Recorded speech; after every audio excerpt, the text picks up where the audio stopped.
True story. I was taking the quiver off my son's bow the other day, and it dawned on me that sucker is over 30 years old. It made me laugh enough that I called Drew and I said, hey, what a poor business model, you guys selling products that last over 30 years. He said, why don't you send it to me and I'll refinish it. I was like, man, you know how many bows this thing's been on? Because I don't. Change the hood, change the grippers. I mean, I've wood arrows, aluminum arrows, carbon arrows. That thing's seen it all. And I promise you, I probably would not buy a used bow for me. I'm kind of tough on stuff.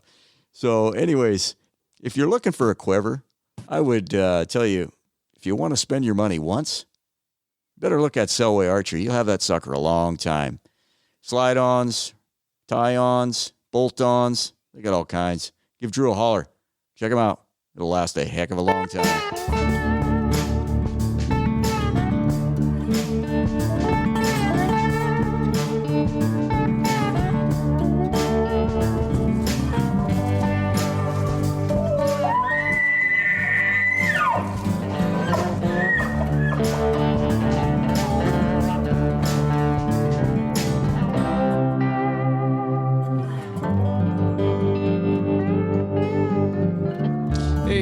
Everybody, happy Monday. It's another episode of the Stickbow Chronicles brought to you by Blackwidow Bows. What's going on, Blake? What's up, buddy? Quick intro here before I head to another, hopefully, uneventful night shift at work. Oh, you got to go in tonight? Yeah. Dude, you should have seen what I did to a box of Oreo cookies last night. It was epic. Did you see my on my questionnaire thing? Somebody told me to do 10 burpees. I did. That was a good one.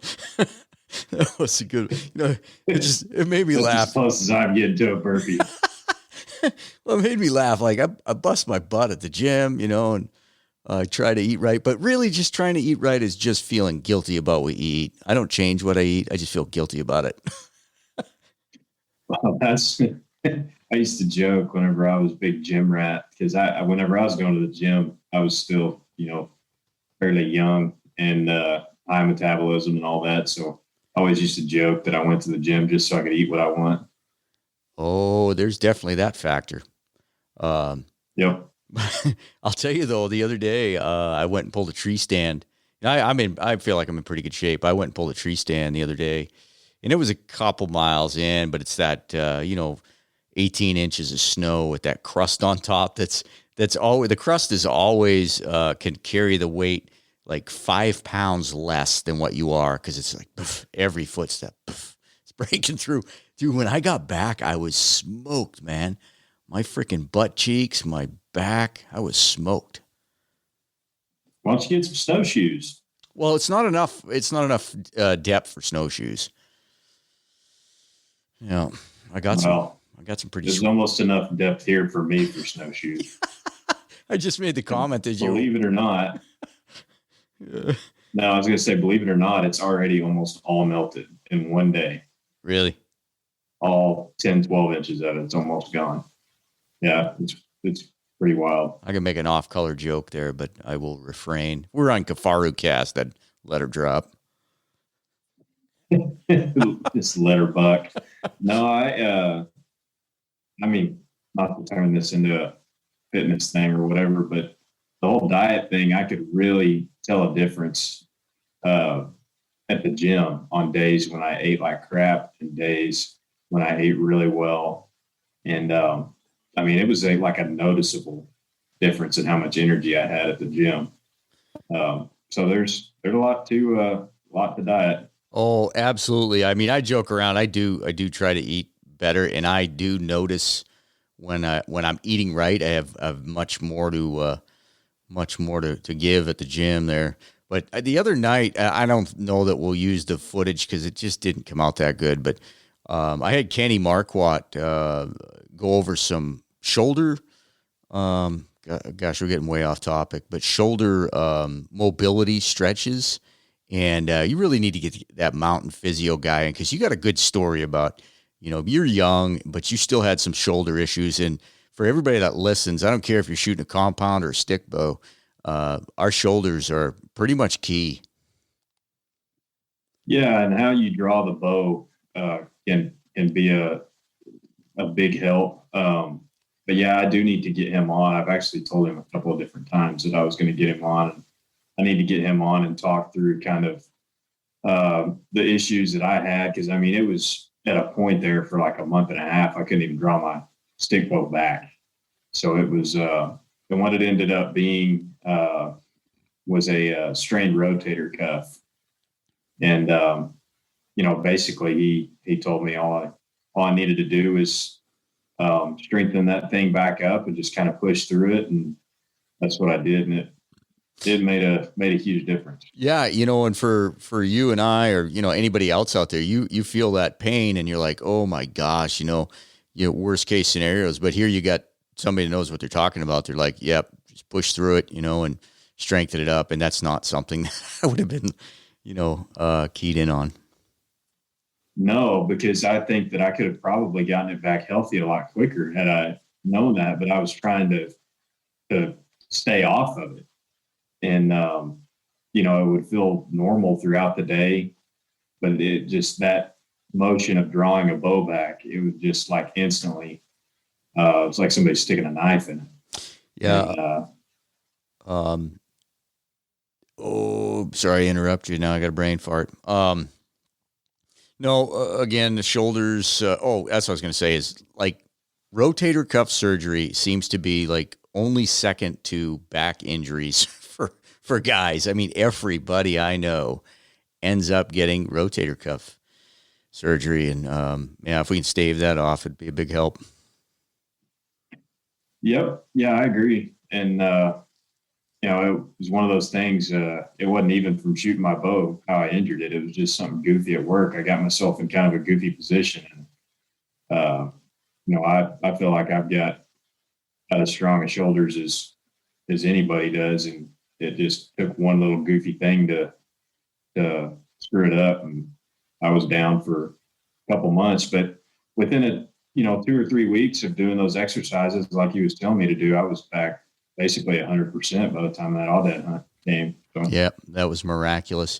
But moving on to this week's episode, I apologize to everybody because living in Idaho, I'm pretty much focused on Idaho, and I probably should widen my scope, or we should widen our scope. But I've got a gentleman named Jeremy Nicholson from the Idaho Department of Fish and Game, and he's a large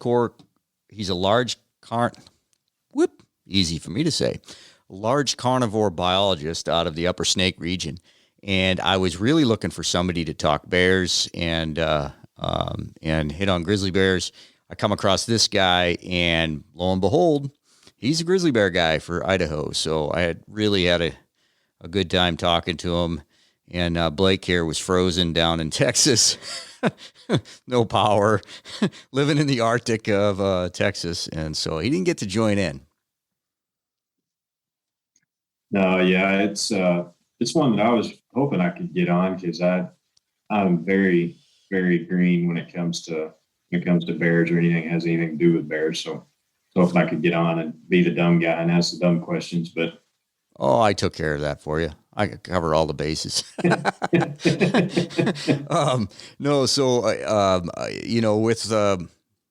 the continued assault on predator hunting as a whole, predator management, I don't even say predator hunting. Predator management as a whole is continually under assault.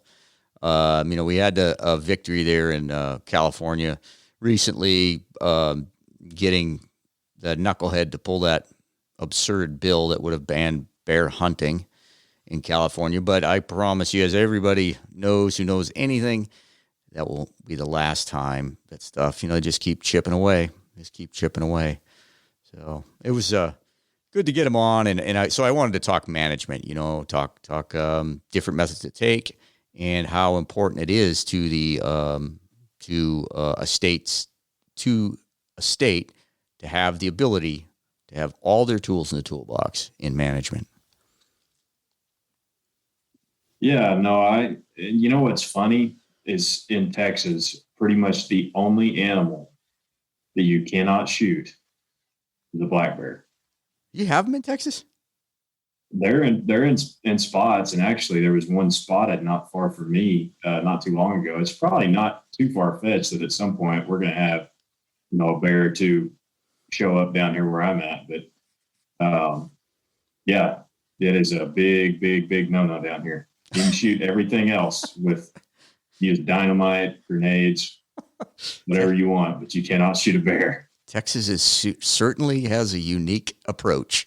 It's very strange, which I'm not even sure that I want them down here. That's like a 300-pound raccoon. Nah, they're cool to have around. So this discussion was heavy on grizzly bears, heavy on how their approach is to studying them, and it's just if you want to just listen to the stick bow stuff, don't listen to this one. But it was a really cool. I enjoyed it. I did find it interesting. So Jeremy is from Georgia. You talk about being a young guy and having a dream, and making that doing the work, putting in the work to make it all happen. He said from a young age he wanted to be a biologist for bears, and winds up. I mean, that's a pretty big position in the state of Idaho to be the grizzly bear guy, because it is a hot button topic. So, but I'm getting sidetracked here. He's a non-hunter, which I found not totally surprising, but it's like, oh, wow. That is interesting, and I'll look forward to listening to it just to see kind of what his take is on a lot of things, and if the fact that he doesn't hunt sways any of that.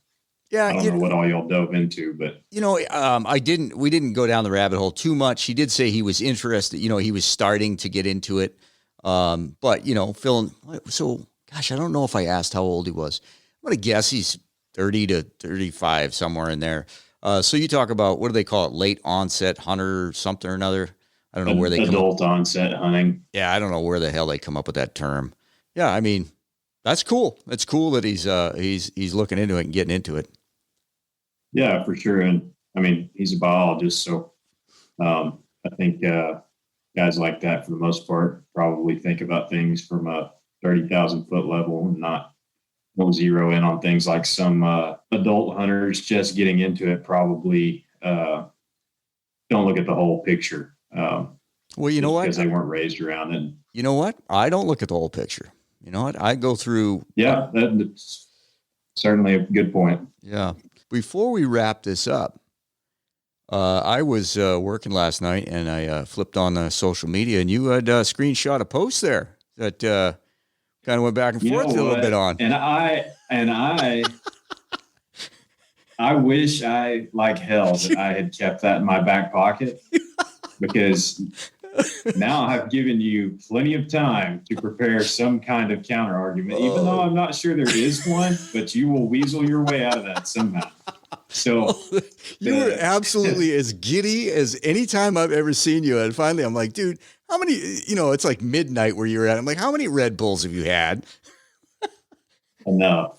That was funny. Enough. So what we're referring it's to, funny. Go ahead. Yeah, here, I'll pull it up on my phone. You don't need to do that.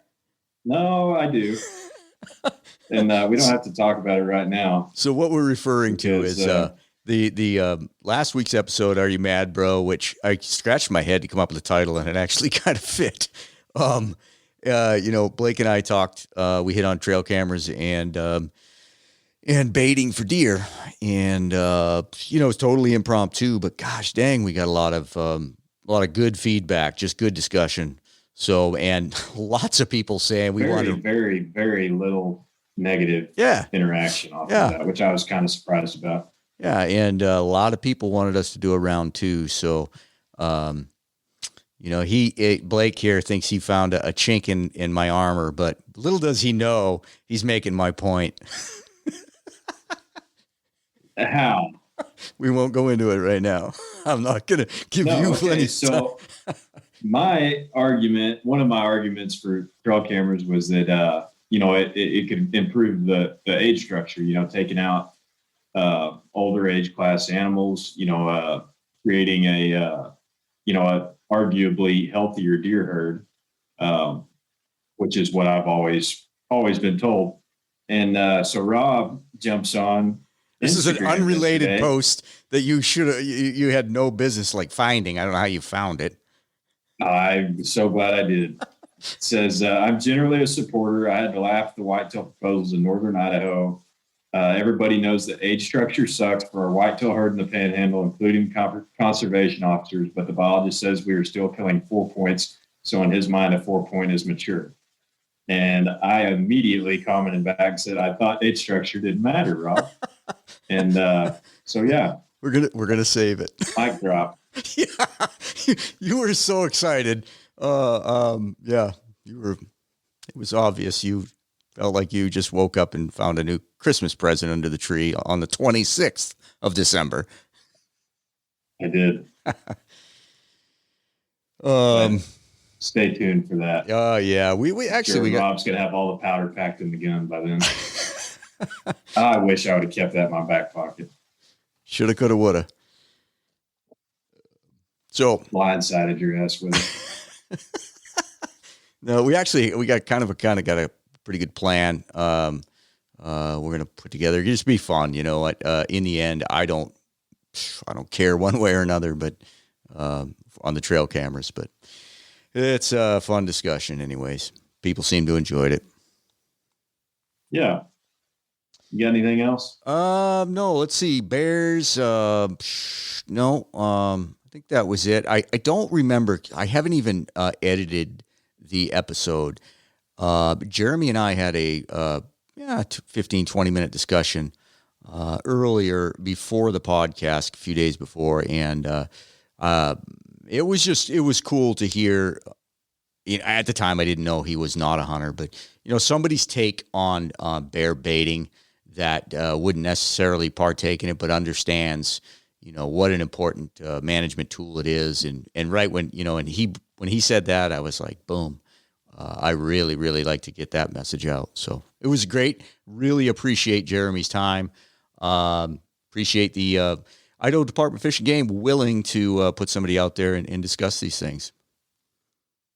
Yeah, no, I'm looking forward to it. You want to hit the sponsors? Yeah, so thanks to the sponsors, got the Footed Shaft, Selway Archery, Backwoods Grind Coffee, Kifaru International, and of course, Blackwidow Bows. Yeah, buddy, that riser you got coming looks pretty sweet. I'm ready to get my hands on it, I can tell you. And this thing's going to drop Sunday morning, or Sunday night, Monday morning. Tuesday, Blake and I were guests on Wilderness Locals podcast. And you'll see some links up for that. We had a blast talking to those guys. I think they're going to do a great job with their podcast. So big thanks to them having us on. And we're going to drop that on ours too, aren't we? I'm not sure. If we get a hold of the audio, we certainly will. But I want people to go over and follow them as well. So it might be here. Once you listen to it, you can say, yeah, those guys are awesome, and go follow them. For sure. That's all you got, buddy? That's it. All right. Jeremy Nicholson, take it away. Well, hey, Jeremy, how you doing today? I'm doing really good. How about yourself? I can't complain. It's a day off, middle of winter. It's kind of nice out. Yeah. So, Jeremy, you work for the Idaho Department of Fish and Game, and I like to think I'm a big supporter of the department most of the time. So I'm excited to have you on. Why don't you tell the listeners, I got a pretty broad base of listeners. Was just chatting with somebody from Norway. So why don't you start off with telling us a little bit about yourself, how you got started, where you're from, etc. Yeah, well, as people can probably tell from not too long into my conversation here, I'm from the South. I grew up in Georgia and Tennessee area. I went to University of Tennessee, and I got my graduate degree from the University of Tennessee studying black bears on the coast of North Carolina. And from there, I've done various jobs all over the country here and there. Most of them have been pretty bear oriented, but I've also done a lot of other stuff, working with different critters along the way, but mostly bear stuff. After I graduated from the University of Tennessee, I worked in Florida for a little bit, the Great Smoky Mountains National Park. And then I finally migrated out west in 2012, where I worked several seasons with Yellowstone. I'd go back and forth between Yellowstone and back to the Smoky some there for a little bit. And then in 2016, I landed the position I'm in currently, which is I'm a wildlife biologist in the Upper Snake region in Region 6, southeast Idaho. And my main focus is grizzly bear research and management, but I also do a lot of other stuff while the bears are sleeping. It could be anything from helping out with deer and elk surveys to going out and helping out with depredation. So in the wintertime, I get a variety of experiences, but when the bears are awake, that's mostly what I'm dealing with. When you started your education, was bears like on the top of your list, or were you just more broad biology, wildlife type stuff? No, I was always a carnivore guy. I've always enjoyed their biology and those species, and so I actually grew up in North Georgia, but I went to University of Tennessee during my undergrad because I was always trying to work towards a master's degree, because I knew for what I wanted to do, I at least had to get a master's degree. And University of Tennessee had 30 years of experience doing black bear research throughout the Southeast. So I was always kind of pointing that way. I never knew exactly that I was going to come out west, but I knew that I really wanted to work with grizzly bears along the way. So that's kind of what brought me to Yellowstone in 2012. And actually left, went back east for a little bit, but the west pulled me back out here. So less people, more animals. So I mean, that's a good thing. So what brought me back? Yeah. Can you imagine somebody told you, 15 years ago what your career path would be? You would have had to been pretty stoked then. Yeah, no, I've said it a couple of times. My 16-year-old self would be pretty happy with things, because for a long time in Georgia and that area, I didn't work with I didn't really know any wildlife biologists or anything. So didn't know what to expect out of that and didn't know where I was really going. But it always sounds kind of funny, but just watching people like Steve Irwin on TV, I was like, man, I want to work with wildlife. That was kind of an introduction for me, because we didn't have as many people around there that I knew to work with the agency or anything and stuff. So, but then as I started talking to universities and getting ready for the real world, I understood that you could do this for a living. So, well, that's pretty cool. Now, did you grow up hunting? Fishing. My mom, dad, and my grandparents, when they were younger, actually, in our area where we grew up, there was not a lot of deer, not a lot of game species. There are now, but so they didn't really get into it as much. They always went fishing on lakes and in the streams out there. So that was mainly what I did. Grew up fishing mostly and just getting out and hiking and camping and stuff. Yeah. Do you hunt now? I'm getting into it a little bit. From going back and forth between years, doing seasonal work. I was never in one spot for a long time. I've been here long enough now that I'm just starting to get into it. The only big time hunting I've done was working for the Park Service, and then we was on a hog removal program and stuff. So I wasn't the best one at that because I didn't grow up doing it, but I did what I could. I've done a lot of trapping, so I was good at that. So. Oh, really? Yeah, trapping for wildlife, not for furs or anything, but mostly for my jobs and stuff. So yeah, man, I had a small stint in trapping. Would have been like 2006 to 2008 time frame in there, and you just can't do it all, hobby wise. But I'll tell you, man, I was straight up fascinated, absolutely loved it, and probably learned more about animal behavior in those 2 years than I had in the previous 8 or 10. That's I don't do it as a hobby, but for my job, a big part of my work is capturing grizzly bears, and so that's one of my favorite things to do is when you're matching wits with these animals and getting out there and trying to outsmart them. Sometimes you win, sometimes they win. So yeah.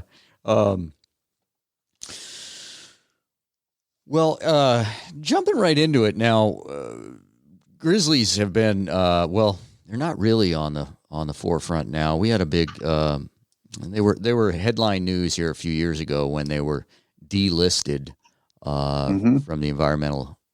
Was it from the endangered species? Endangered species. Yeah. Are they back on? They are back on. They were taken off for a little bit. And Idaho Fish and Game, we proposed and rolled out everything, getting ready for a grizzly bear hunt, and so did Wyoming. Montana did not that time, but we proposed everything, got it ready, and right before the hunt, a federal judge put a stop on all that, and that's kind of where we're standing now. Just kind of some litigation and going back and forth on those kind of things. Were you with the department when that all transpired? Yeah. Yep. I started.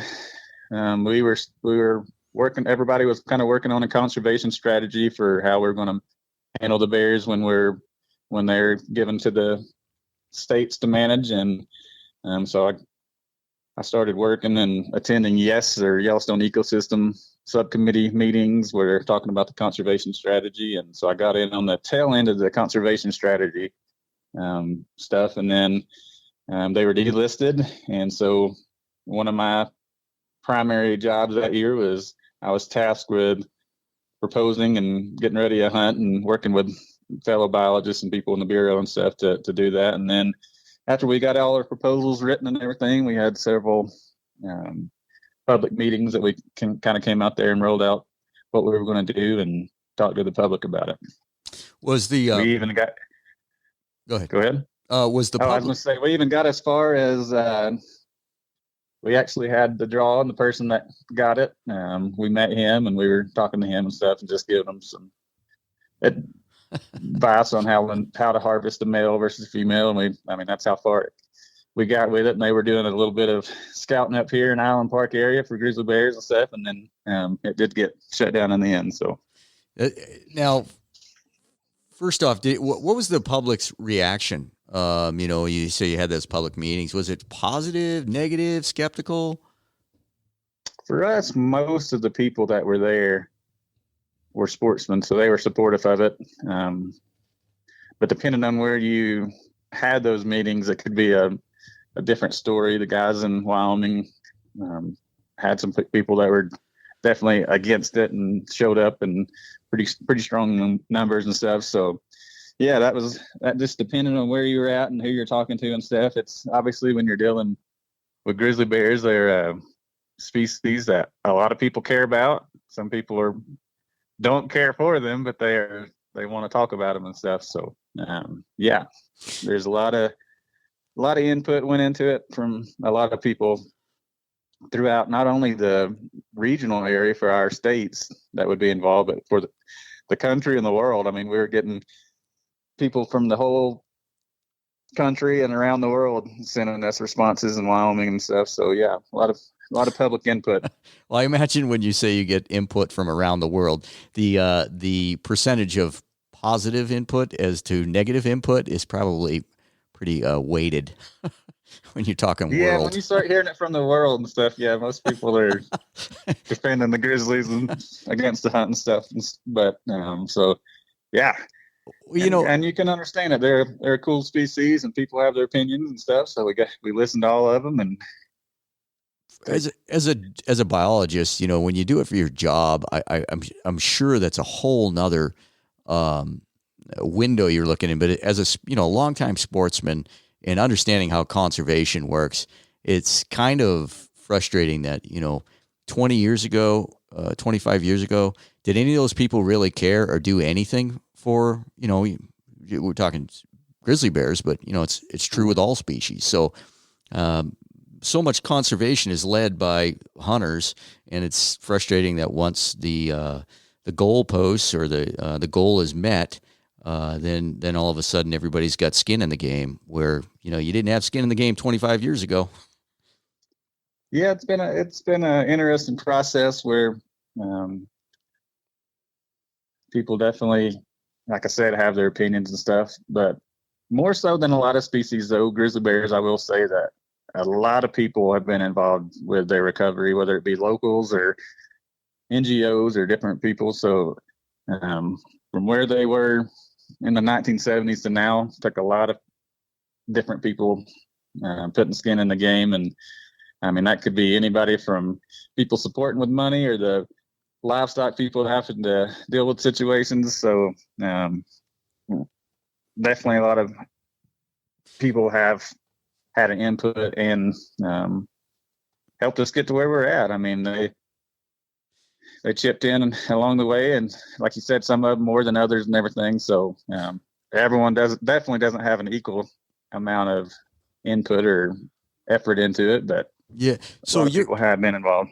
So you're in Island Park, right? Yeah, Island Park, which is right next to West Yellowstone. Now that is a hotbed for grizzly, or maybe I should say a very healthy grizzly population. We've heard the last few years, you know, it seems like it's an increased amount of negative hunter interactions with bears. Can you speak to a little bit about that and how or why do you think that's occurring? Yeah, no, we definitely have more run-ins with hunters out there in the woods and with grizzly bears. In the last few years, we've seen it increase, and we definitely have more people in the woods, and we have more grizzly bears in the woods. So we've seen range expansion and population expansion in the area, and areas that bears have not been in a long time, they're now there. And so we have a few run-ins each year. Most of them are pretty benign, doesn't turn out bad or anything, but we did have a couple attacks last year that people were injured a little bit there. But before that, it's been several years before we had anything more serious than just some run-ins. But and when you're out there hunting and stuff, there's things we tell people to be aware of and what to do when you're hiking in bear country and stuff like that. You're making a lot of noise and stuff, but just the whole process of going out and trying to sneak around and be a hunter, I mean, you can't go out there and make a lot of noise and stuff if you're wanting to harvest an animal. So that in itself definitely leads into some altercations from time to time, but there's things you can do and everything that will keep you safe. But yeah, just mainly an increase because of the growing population of bears and people. We got more people in Idaho than we used to have, and we got more grizzly bears than we used to have. So yeah, and when you say their range expansion, that is a direct indication of a healthier population, right?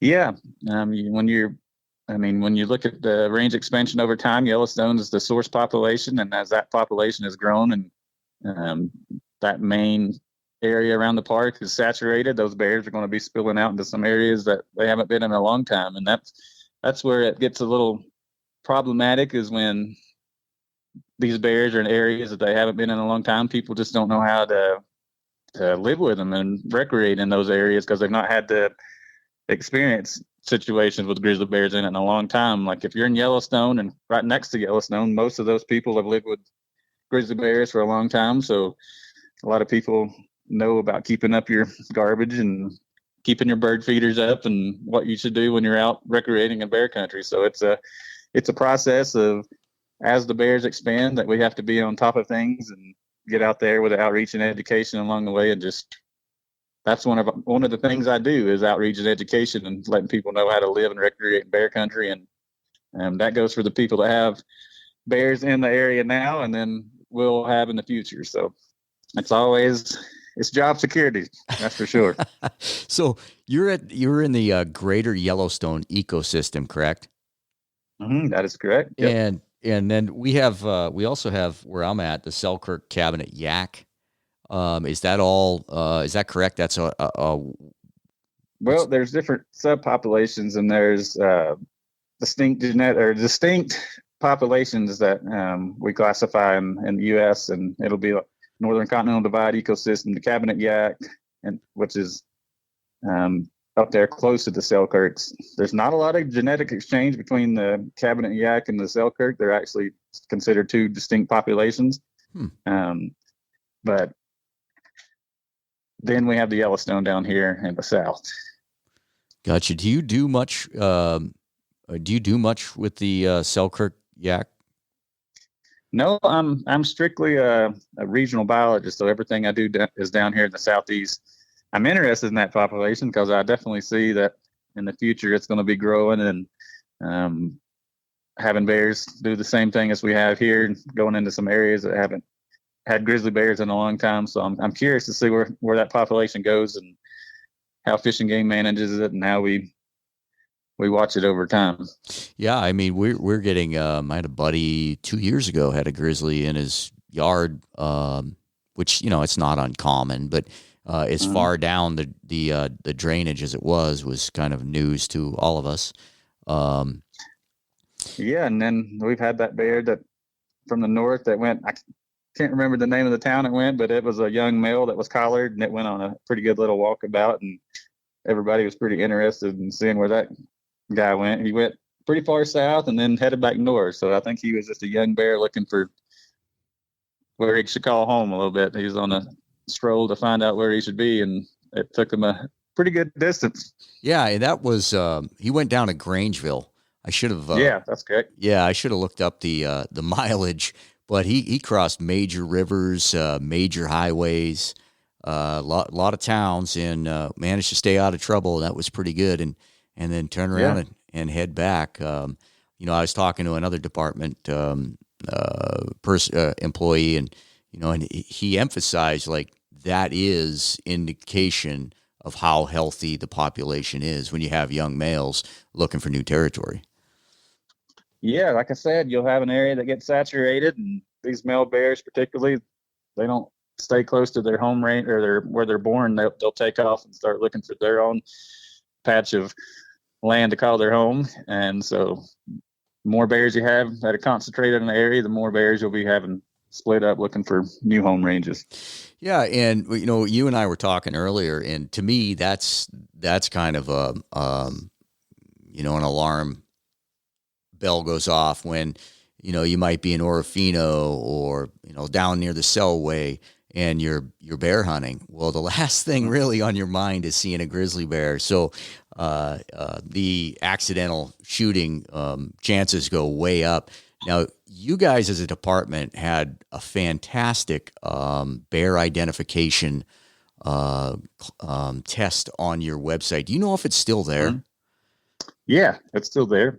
Yep, it's still there. Yeah, that's an important thing when you're out there black bear hunting, to be able to identify what you're looking at. And most of the time, it's pretty obvious if you're looking at a grizzly bear versus a black bear, but there are some, whether it be juvenile grizzly bears that are hard to tell, or we posted on our Region 6 Facebook page last year a really dark coloration grizzly bear, and that could definitely throw some people off. I was posting it to people that work with the Fish and Game and quizzing them to see what they thought. Man, it was funny seeing some of the different answers. It was just a quick video. If you only had the one video, it'd be a tough call, but I had additional videos, so I had more information to go on. But just a quick glance, it'd be hard to tell. So that's why it's important if you get a bear in front of you to take a good look to make sure what you're going for there. Yeah, probably early 2000s, I saw at first glance, you would have thought it was a black bear, just, coloration, just a almost solid black bear that, and it was, I know my bears fairly well. And, it stood up on a log in front of us, and, it was a grizzly for sure. But, a few years ago, it was a tragic incident up on the north, the Montana Idaho border, where a guy was killed, and what it ended up being is that they had shot and wounded a grizzly, thinking it was a black bear, and went in to track it, and the bear turned on him, and just a tragic incident. But that again was a bear that some of my friends in the department said that it looked like a coloration and everything looked like a black bear. Yeah, no, I get calls and pictures sent to me, and from hunters and other people that ask me, what is this? And most of the time I can tell relatively quickly, but every now and then I've had to send it to my buddies, and they'll say, don't shoot it. Because sometimes the end result is even staring at it, just for if we don't have the right things to look at, which you're looking at the way the nose is shaped, the grizzly bear hump, the ears and the claws and stuff. If you don't have a good look at some of those things, or if it's a younger bear and stuff, like I said, it can be pretty difficult to determine sometimes. Yeah, and being, having a podcast, having my name out there, and everybody knows I'm in Idaho, I get tons and tons of questions about, where to hunt in Idaho for bears specifically, where to hunt, what's a great, and they're talking all around the state, timing and stuff. So I would just urge anybody to go to the Idaho Department of Fish and Game's website and take that test. It's, you're not going to get graded. They're not going to deny you a license, but it's good information. You don't get a pass and fail and don't get your license taken away or anything. Yeah. So yeah, it's a good thing to look at. And we actually may do a video in the future with some giving examples and stuff of some of the bears we have on camera around here. Because after being here 4 years and having all the cameras out that we have and stuff, I have some pretty good videos and stuff that'd be good examples of what to look for and stuff. I want to get to black bears and interactions and stuff, but tell us a little bit about trapping. You said that's one of your favorite parts. Tell us a little bit about trapping. What's some stories you can, because it's got to be exciting at times. Yeah, it is. I get pretty obsessive with it. We don't really have a set number of colors that we're trying to put out each year, but I'm trying to put out as many as I can, get as much information as I can from them. But usually starting, I don't have a long time frame because we usually try to avoid bears or hunting season before and after. So we go from July through August for the most part. Like I said, trying to avoid the hunting seasons before and after. So we have a couple months that we try to capture as many bears as we can.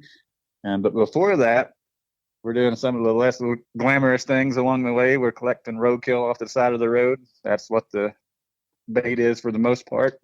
We don't want to offer some type of artificial bait to these bears that haven't been getting in any trouble or anything, so we'll use roadkill.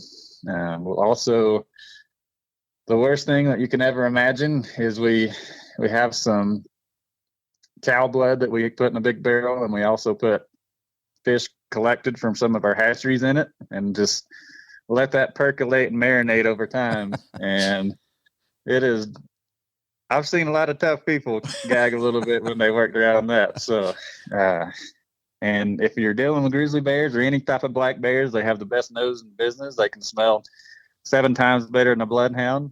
So that's what we're trying to appeal to, is their sense of smell, and they're always hungry. So we're getting their roadkill and everything ready. And so what we'll do is we'll put all the sneaky stuff on the ground, put our cameras up, and sit back and wait and see what comes in. And our primary goal is always capturing females. They're the engine that drives the population, so that's what we're mainly going for. But we love catching males too, because they're the big guys, and it's neat to get our hands on them as well. But yeah, so we'll set our cameras up and see what comes in. If it's what we want, if it's a larger bear that can be collared, that's what we're going for. So we'll set the traps up, and we use culvert traps primarily, but we do use snares as well. So yeah, for about 2 months, I always say it's Christmas in July for us, because we all enjoy it so much. And I get a lot of help from my technicians that work with me, but also people throughout the region come up and help me. It's not too hard getting people to come out to help track grizzly bears. It's pretty fun, and we have a good time doing it. So, Jiminy, that sounds like fun, man. I would love to get in on that. Now, I remember some years back they were doing some black bear studies up here in the Panhandle, and they were using snares. Now, man, that just doesn't sound appealing. It sounds, how does it, you guys got like a stopper on that so it doesn't cinch down and cut the circulation off? Yeah. Well, they don't, I mean, they may have abrasions or something like that, but they don't go as crazy as you'd think they would as far as pulling on it and stuff. So they may just get a little cut or something, but we do put stoppers on it for other animals, because we don't want to capture other animals. So Sure. or really small bears. So we put a stopper at an ideal size where we can, if something gets captured in it, they can pull out and keep on moving and stuff, because we don't want to show up the next day with a deer or elk or anything like that in there. So, Sure. and obviously they're large animals, but the way their hooves are made is not as big as a big black bear or something. So they can get out pretty easily. But as far as injuries or anything, we do a lot of work, but have very few injuries or anything. Anything you're doing, whether capture wise or anything, has potential for injuries, whether it's capturing from helicopters, elk and deer, anything like that. But the science and what we learn from it is definitely worth it. It's very minimal, the number of injuries we have. So I got to think that there's not much more exciting or or troubling walking up to a grizzly in a leg hold trap or snare. That's got to be something. Yeah, no, it'll wake you up. You're not going in there just thinking about anything else. Your attention is on that animal, and for the safety of you, your people with you, and the bear. So you want to get it done as quickly as possible, but as efficiently as possible and safely as possible. So a lot of times, I mean, we really take care when we're setting a snare or any kind of trap for a bear. We're looking at the conditions around. We're making sure that there's enough shade above the bears. We rarely get too hot in Island Park, but we do have some hot days. But we're always looking for good shady areas. And when we're doing snare work, we're making sure that the area around the tree, we clear it out to make sure it doesn't get wrapped up in it, and we clear out the branches going up the tree so that it can't get wrapped up in that. So we do a lot of good capture work. And then when we have the bear down, we take really good care of it. We put it on oxygen, make sure its O2 levels stay high, and we make sure we check its temperature regularly and all of its vital signs and stuff. And we take good care of the bears while we have them down. Now what happens, like, say you get a sow or you catch a cub, so you'd have other bears, and, man, if you had the sow around, does that ever occur? Yeah, that's occurred. Not a great situation, not for the bears, but for us. Obviously, the bears are fine. They're captured. Even if it's in a culver trap or anything, if you capture a cub, then obviously the female, everybody knows the reputation of grizzly bears with their cubs and stuff. But for the most part, we've been pretty lucky with being able to just, when we show up, we find out the situation, and we roll in with some numbers then if we know we got a cub in there. And for the most part, the females have went away, and we just open, if we don't want to capture a cub or anything, so we'll just open the door and let it go. But we did have a bear that was not going to do that. She was standing her ground, and so we had two traps that had two cubs in them, and then she was on the outside of it, and she was pretty fired up about it. But like I said, our initial people went in there, figured out the situation, and then we rolled back in with a bunch of people. We had a small army of people going in there to make sure we're safe. And then while we did that, we just set another trap and captured her that night. So it all worked out pretty good. But yeah, it's pretty intimidating knowing a grizzly bear is ticked off at you. So I've always said that the human race, society, would be way better off if humans were as protective of their youngs as sow grizzlies. Oh yeah, there's no doubt. I mean, it's not a myth. Black bears, I've heard people say, "Oh, if you see a bear and stuff, you better be careful with female with cubs." They're just totally different. They grew up most of the time in the forest and climbing trees. So black bears, when they get scared, they'll run up a tree. But grizzly bears, a lot of times, they live their life out in the open a little bit more, and they're not as good at climbing trees, which that is also a myth. They can climb trees pretty dang good. We've had them go up to 40 feet to get to some of our bait bags before and stuff. So don't let anyone fool you that grizzly bears can't climb trees. And that was like a 400-pound bear. So that was something I was going to ask you because I saw some video. Somebody posted some video a few years ago of a grizzly just flying up a tree. I mean, you'd have thought it was running on flat ground the way it went up that tree.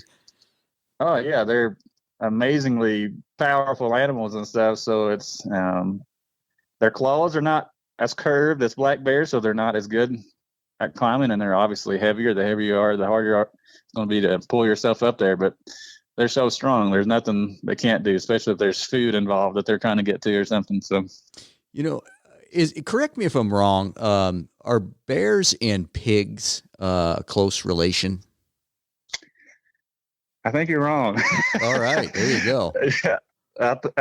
I'll have to do some studying on that, but no, I don't think they're from anything in their lineage or anything. They break off, and you could.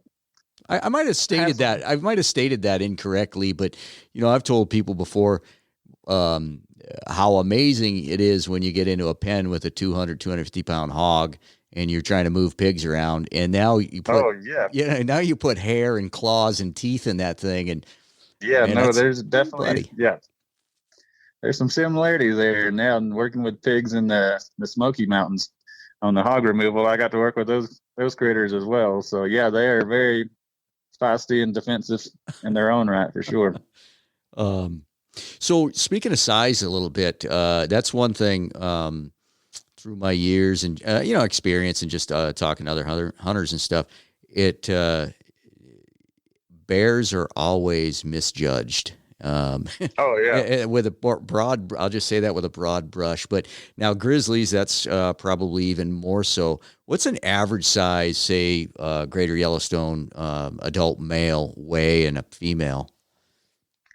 Adult male can be 400 or 500 pounds in the summer when we're capturing them, but they can also, by the time fall rolls around, they can be 630, 650 pounds. So, one of the cool things about bears is just their whole pattern of fattening up for the winter and survival and everything during those denning months. And so they have to gain a lot of weight. So if you capture the same bear in May and then capture that bear in September, it'll look like a different bear because of the fur, because of the fat, because of everything about it. So they're definitely can balloon up and down and lose 30% and gain 30% of their body weight throughout the year. But yeah, they can be anywhere from an adult male bear can be 450 to 650 pound bear, depending on the year or time of year. And then for females, they're substantially smaller. We caught a bear that was a female that's never had cubs yet, but she was going to that winter. So she's probably at one of her peak weights, and she was around 375 or so. So that was a big female for us. Most of them are in the twos, like 260, 270 range. But even small bears, well, not small, a 200 something pound bear is ridiculously strong and nothing to be laughed at for sure, just because they're a little bit smaller. But it's impressive how strong they are. But then when you get these 600 pound bruisers and watching them move around rocks or trees or whatever, trash dumps or something, if they're trying to get to food, and we have the Grizzly Bear Discovery Center over here close to us, and just watching those big behemoths, they put food in places and try to get them to see if they can break into things to see if it's bear resistant. And one thing is how intelligent they are. It's pretty impressive. And then just how strong and determined they are as well. Going back to your method of baiting there, I imagine so I bait black bears, but I never use any kind of meat because I don't want wolves in there. I imagine you guys have a pretty healthy run through with wolves at those stations. Well, you would think so. We have them show up, but wolves are so skittish in some ways. And then it's like, for the most part, I don't know if we have so much grizzly bear scent on the ground. These other critters are kind of standing back a little bit. Same thing with black bears. If we have a big hunk of meat on the ground in an area we know black bears are there, some of these black bears just don't come around because they know there's a good amount of grizzly bear activity in the area. So we definitely do get wolves coming through and checking it out. But only thing we'll ever get is just like a fleeting glimpse of them, and then they're gone. That's a drive-by. Just a drive. Yeah, we've had martins and cougars and everything else walk by our cameras because they can obviously smell the bait, but they just don't hang around as much. But whereas a grizzly bear, they'll come in and sit on our bait and eat on it for 6 hours straight. So they make themselves pretty comfortable. Mm. But go ahead. Oh, I was just going to say, I was doing a little bit of research, and I came across a bear that was captured and euthanized in Yellowstone. A bear number 168, they called him. He was 34 years old. You familiar with that? Yeah, I did. I read that article. That's pretty crazy. Yeah. They said that the cattle or calves he was killing, they knew it was him because there was no puncture wounds, but this horrific bruising because he didn't have any more canines left, but he's still so strong he could kill him just crushing them. Yeah, so strong he was able to do that. But I believe, if I read it correctly, his weight was really diminished. Like he was a 200-something pound male bear. And so, he was probably just skin and bones at that point. But they're, like I said, they're still able to do what they need to survive. But at that point, anytime you start seeing bears get well into their 20s, that's what's going to hold them back, and is their teeth. Their dentition will start to deteriorate, and then that's a lot of times when some of these bears will get into trouble, turn into food that's a little bit easier to get. Yeah, they said he couldn't even kill cattle anymore. He was just killing the calves. Yep. Which all on its own is pretty impressive as well. Even calves are 300 or 400 pounds, so it's one thing. If you can take down a full-grown cow, then that's something. But even a calf's pretty good to feed a power and stuff.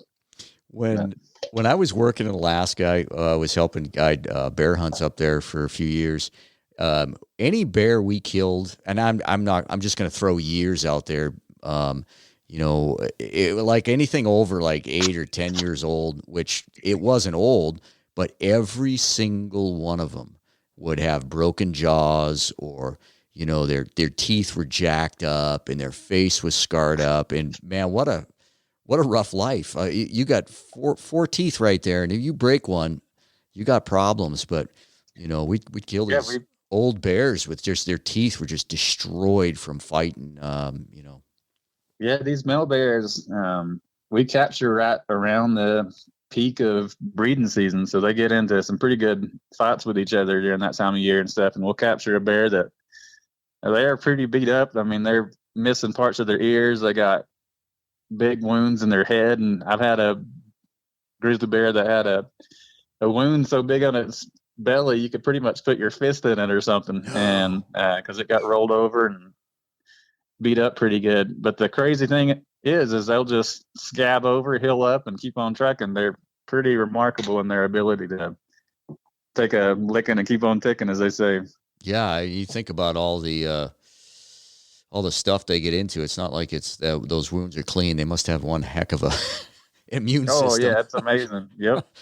I mean, we capture big male bears, and sometimes they don't have ears on them hardly, so it's harder to keep the radio collar on them. And then we put ear tags in them, and they pull it. I mean, they literally chew up each other's ears sometimes and stuff. It's a rough way to live a life. Yeah. Switching over to black bears a little bit. I don't know what you have going down in Island Park, down there in Island Park, but right now we have a federal lawsuit to ban baiting on national forests in Idaho and Wyoming. My understanding and talking to other biologists within the department, they emphasize how important it is to have baiting as a management tool. Like, up here in northern Idaho, you're not going to spot and stock much of anything. So baiting, and they increase the harvest to 2 tags. They extend the seasons, because they're trying to, bolster the ungulate population. What's your experience? What's your thoughts on baiting black bears and the effects that it may or may not have on grizzlies? Well, maybe that's too much to ask all at once. No. As far as effect on grizzly bears, I don't see a direct effect besides grizzly bears definitely find those bait piles and take them over for hunters and stuff. That's the biggest effect we have up here. Hunters using these bait piles and stuff in grizzly bear country, not usually, but a good amount of times will lose their bait sites to grizzly bears because once the grizzly bears show up, the black bears will start not utilizing those areas and stuff. And I live in Island Park, which is an area like very much like the Panhandle up there where the trees are so dense and stuff. So a lot of people do bait because like you said, you won't be able to see the bears if you don't do that. But I understand some people say, oh, it's not as sporty using bait and stuff like that. But one of the really good benefits that benefit grizzly bears and black bears is if you're using a bait pile, then most likely you have a camera set up there. You know what's been coming into the area for quite a while. And if you're sitting up there watching it, you can see the animal for a long time and get a good idea of what you're looking at. And we talked about it earlier that one of the keys to maintaining the populations of grizzly bears in this area and stuff is making sure you're not harvesting the wrong bear. And another good thing is that you can see it's a big male bear and there's no cubs tailing or anything like that. So definitely has its benefits for controlling the population and stuff, but also for making sure you're harvesting the correct animal that you're really wanting to go to. A lot of times if it's out in the open and you just see it flash by and you squeeze the trigger, then you're not getting a great opportunity to see what you're looking at. But with bear baiting, you have all day most of the time if you want to, or definitely have a backlog of pictures building up, letting you see what you've got in the area. So, yeah, I mean, for me, you hit the nail on the head when, like, here we've got huckleberry brush and snow brush and who knows what other kind of brush, alders, it's just so thick. You're seeing, you might be seeing, head and back, and you're seeing flashes and stuff. And, especially for guys that are coming out of state, like I said, I get a lot of questions of, people want to come out here bear hunting, and not being able to, that brush is so deep, you don't know if there's a cub right there. So, 10 years ago, I'd have never thought I was baiting bears, and I do it now. It's not my favorite thing. I'd much rather spot and stalk, but I get frustrated when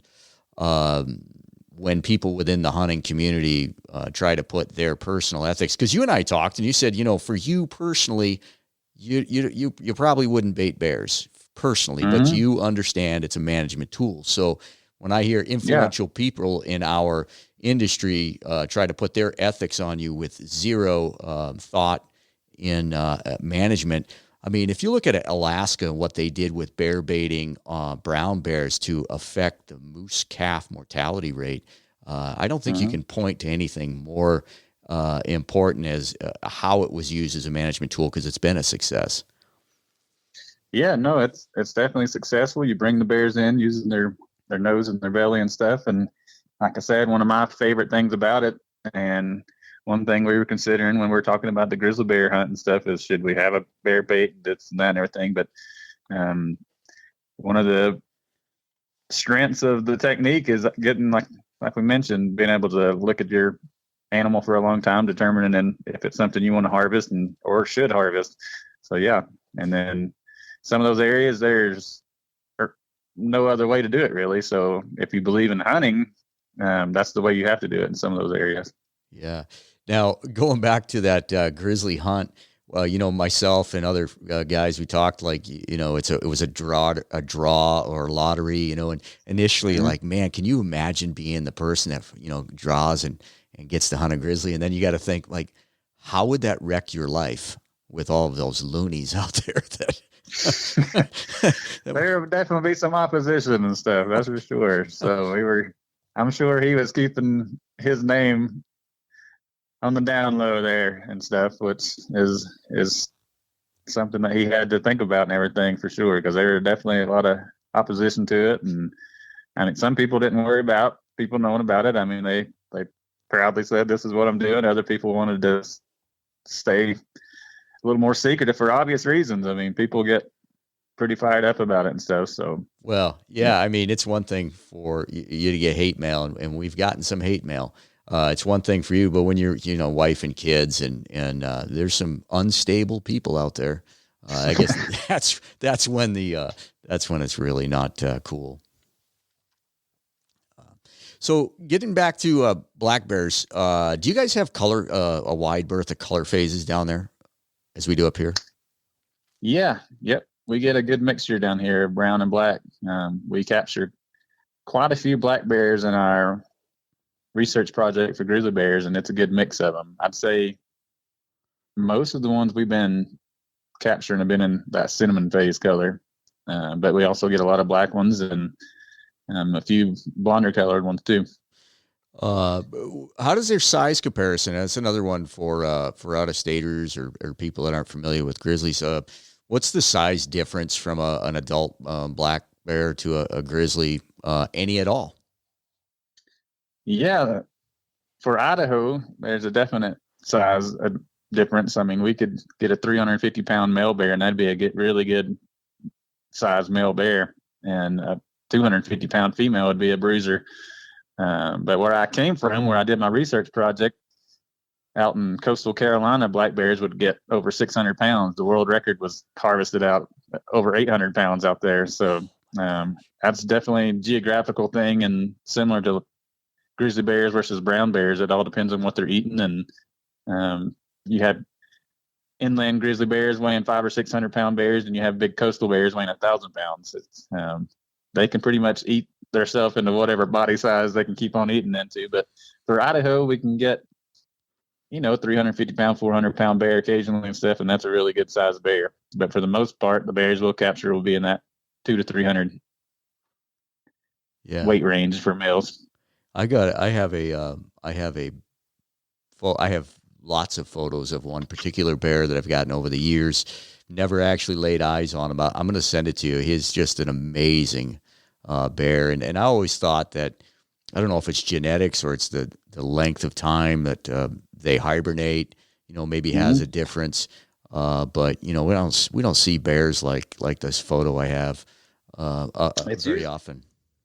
Yeah, I'd be interested in seeing that. Just for the bears that are the outliers, it is a little bit of genetics, but also it seems like those bears are probably just better at getting food. So they're better at finding food, and then over time they can take over food when there's an opportunity. So, but he's just such a cool critter, to see him to blossom over 5 years, and he's just an amazing. For black bears, I've seen some really impressive black bears that were I worked in Florida with black bears, and they also have really good sized bears down. They've had several of them harvested, they don't have a harvest even down there. I think they were hit on the side of the road or something, but they were over 700 pound bears. But they just looked like really big, large, good looking black bears, where I've seen some in North Carolina where I was at that they look like ticks. They barely had legs. I mean, they were so swollen that their little chunky legs were barely sticking out and stuff. So it's impressive. I don't think genetically the couple of the bears that I saw were meant to be 650, 700 pound bears, but they just ate their way to that. So it sounds like me. Yeah, it's not a bad way to make a living if you can cruise through the winter sleeping on it. So, did they hibernate much where you were at down there? Yeah, not to the extent here. Obviously, they particularly down in Florida where I was at, the females they have to have they give birth to these little teeny tiny cubs, so that they have to have some type of denning area for the cubs because they can't make it out there. But the male bears are pretty much year-round active year-round in parts of Florida and stuff. So most of it's food oriented or driven. If they have food to eat, then they're going to keep on moving and stuff. So one thing that's kind of interested in Yellowstone and stuff that we've seen is with the wolves killing different critters and stuff, the big, large, dominant male bears have been able to take over those kills, and they've been staying out a little bit longer each year and stuff. So they learn what they can do and where the types of food are they can get. So definitely adaptable animals. Now, I have friends that are out all the time through the winter, whatever, they're cat hunting or whatever up in Bonners, and they always talk about seeing grizzly tracks in November, January, November into March. January, February and sometimes into March. You know, and they expect to see them, expect to see the tracks. Now, do they hibernate differently than black bears, or is this one unique? No, it's very similar, even in their time frame and stuff when they go in and stuff for the most part. But like I said, you can have one gigantic champion male bear out there that will just keep on moving around a little bit well into January and stuff, if they're finding food. And then on a warmer year, less snow or whatever, if the bear gets the urge, I've seen them pop out in February before. So there's not, just depending on conditions and stuff, there could be just a couple months between when the bears are not moving and stuff. They're even less sometimes. So I believe somebody posted a picture of the famous bear in Grand Teton 399 and her 4 cubs she had this year. She was out into December, which is pretty crazy for a female. So you just, as long as they're finding food, and it's not too much of an effort to try to do so, then a lot of times they'll keep moving looking for food. But then when they kind of get to that point where they're spending more energy than they're gaining, then they're going to hunker down for the winter. Kind of a rudimentary question, but what you know, like I'm sure you've seen enough dens. What's a bear looking for, particularly when they den? Well, it depends on where they're at, but kind of what we see here in the Yellowstone ecosystem is they go up to higher elevation where the snow is going to be deep and there's going to be less disturbance up there. A lot of times they'll find themselves on the north facing slope where the sun's not melting the snow as quick. They don't. One thing I get asked a lot is, do they reuse dens? And I think they have before, but for the most part, they find new dens each year, and they can dig their own den. They can wait till the snow starts to gather in a little bit, and they'll dig into the ground or something. Or if a tree falls over and a big root ball pulls up a lot of the earth, they'll start making their way out of that. But what they're looking for is just a warm, dry place for the winter. And one of the things they want is enough room to move around inside their den, but not too much to release a lot of heat from there. So they don't want a huge cave like we used to see when we grew up watching the shows and stuff, that bears were always denning in these big caves and everything.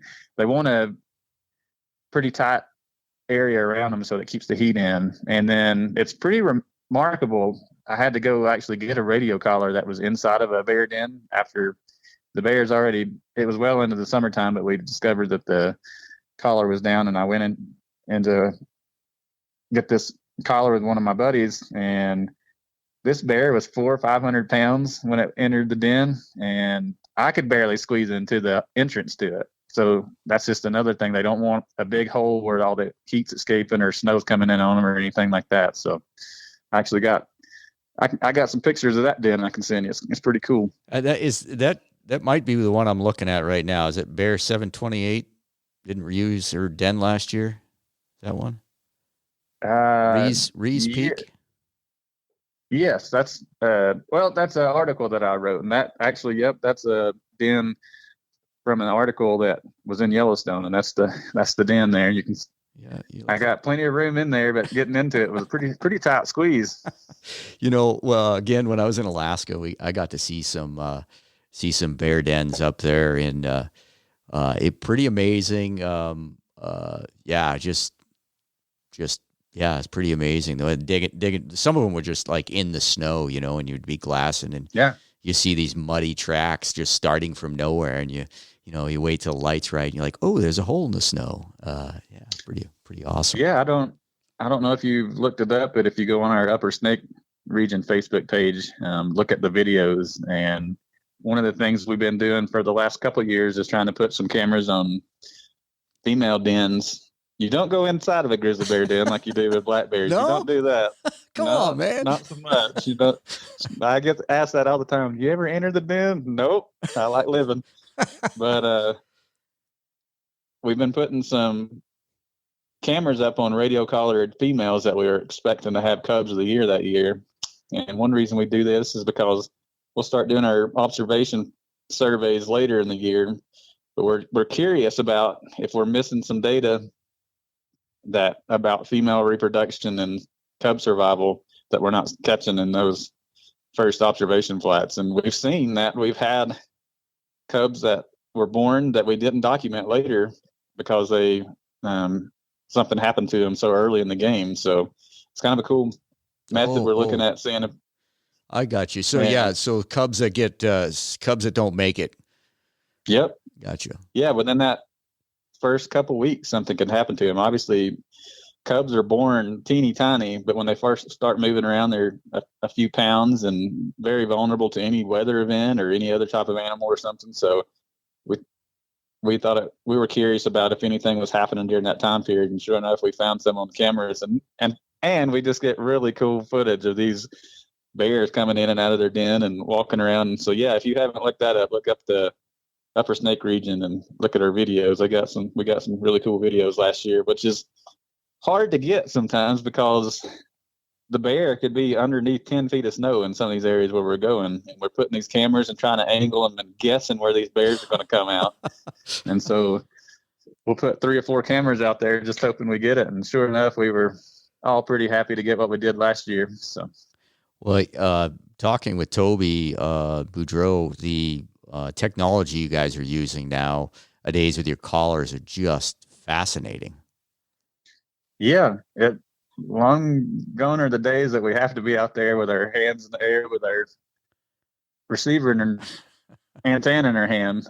We still do that for our females. We'll put VHF collars on them for long-term studies and stuff. But yeah, the GPS collars, the iridium collars now that we have, bounce the signal, send it up to the space and back down to our computer, which makes it a lot easier than it was back when I did my grad project. We were doing 8-hour telemetry shifts following the same 3 animals all day long. So when you look at the cost of it, a collar can be anywhere from a GPS collar can be anywhere from $1,800 to $2,500, which sounds like a lot, but when you're put in the cost of actually tracking the VHF collars, it gets really expensive then.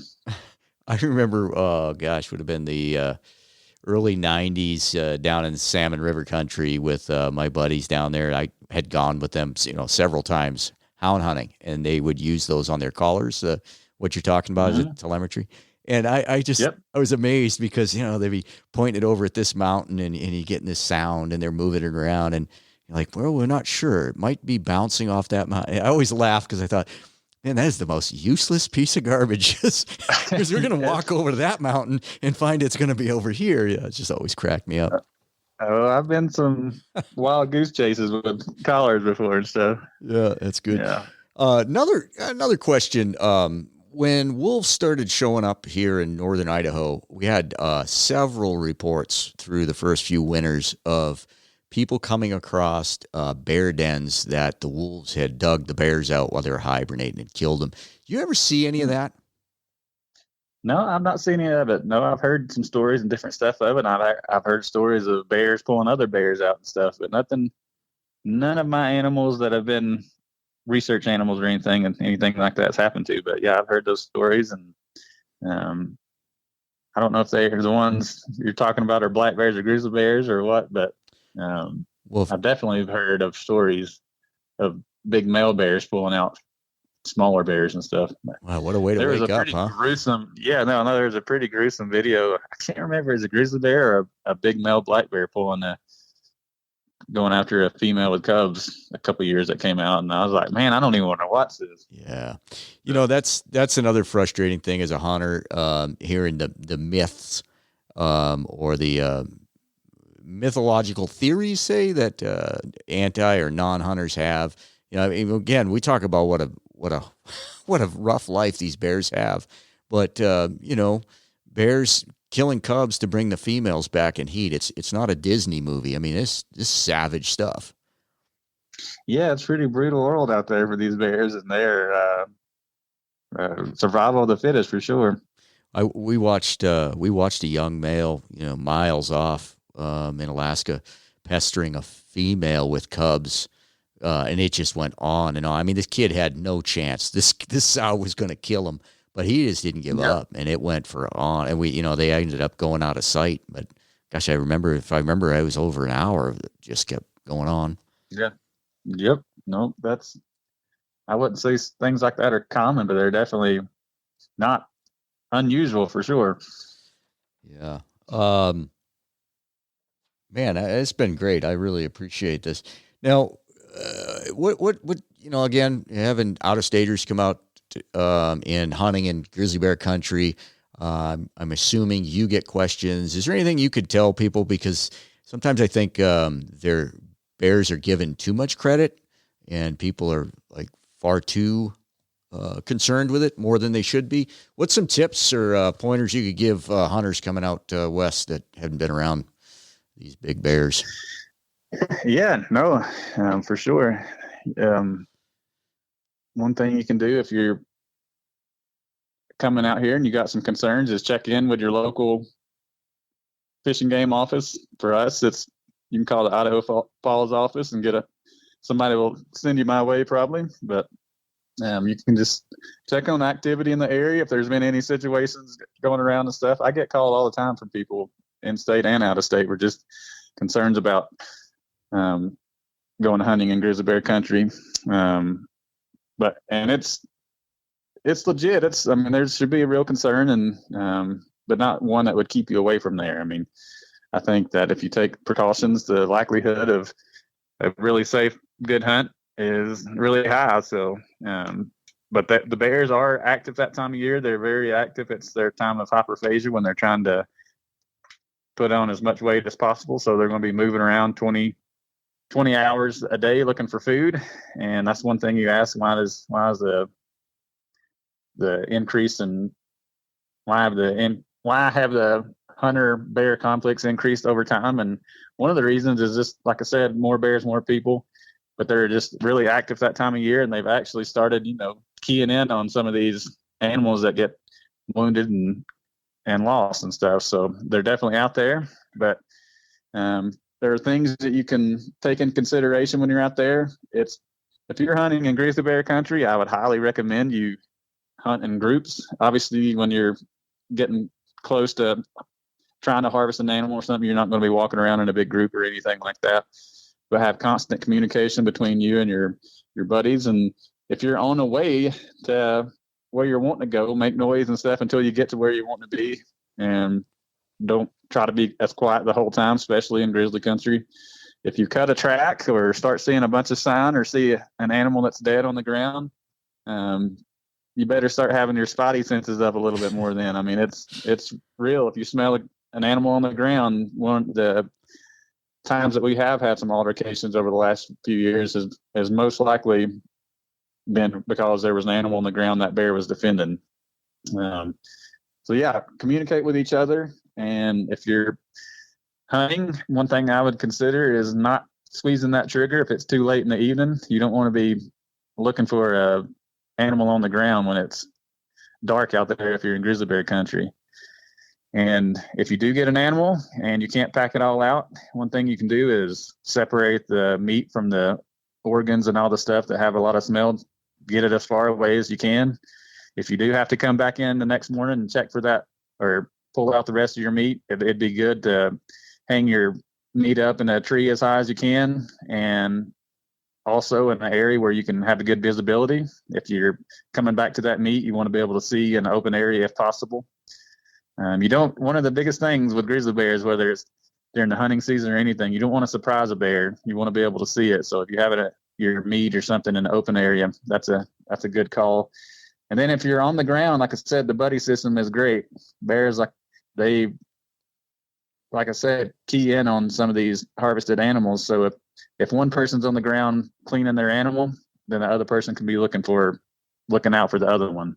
And so those are some things you can take in consideration. Another thing, we're definitely proponents of bear spray, and I don't get paid I don't own any bear spray companies out there. So when I tell people this, I don't have an agenda or anything. I've been in the bear business for a long time, and I've known people, and I've been around enough that I've heard all the stories where bear spray worked. It doesn't work 100% of the time, but if you have it on you, I guarantee you, if you get the chance to use it, it'll increase your likelihood of walking out of there. And in fact, we had 2 altercations last year where bears charged people, and the people were able to successfully use their bear spray and walk away.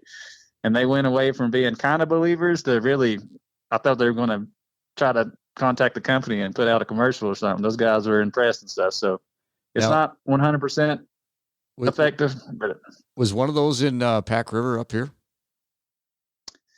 I heard something about that, but these were both in Island Park. Oh, this okay. Yep. These were situations that actually happened in my region with people last year that called me and they were telling me about the whole story and stuff. And one of them actually involved the bear making contact with them because they were in such thick vegetation that they did not see the bear coming until right at the end.